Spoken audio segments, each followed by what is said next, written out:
The content of the letter shed a really obvious fact that the CCP has cracked all over the place within the system, and our help and hope is actually within the Chinese Communist Party. So with the students' movement anniversary coming and also the anniversary of NFSC coming, is there anything else you want to share with us before we end today's show?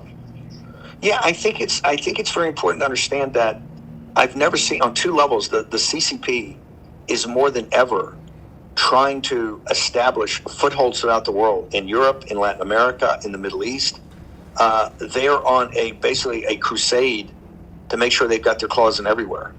And I also think at the same time that one of the reasons they're doing that is that story they can try to sell to people back home. I think the internal financial situation of the Chinese Communist Party, in particular regards to people's economic betterment, because you've seen these protests at these factories. We know that the terrorist President Trump coming in has had brutal impact on them. The Chinese Communist Party is rapidly putting all this effort into AI and robotics because they want to get rid of the Chinese worker. They think the Chinese worker is not an asset for them. They think the Chinese worker is now a liability.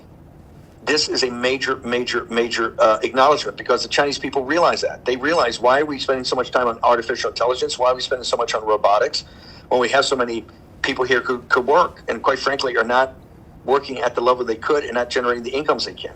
So there's a crisis for the regime, and that crisis is just simply unsustainable.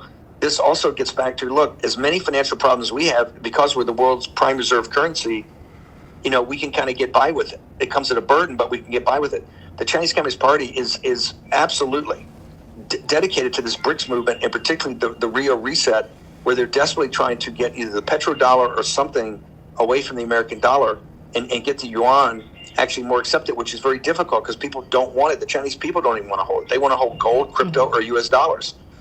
So for the whistleblower movement and for people that support Lao Beijing and their efforts to overthrow these guys, now I think is one of the best times in the world. What we've been working on for 10 and 20 years is really coming to fruition. And I don't think it could be a better timing for the commemoration of the revolt in Tiananmen than the next couple of weeks.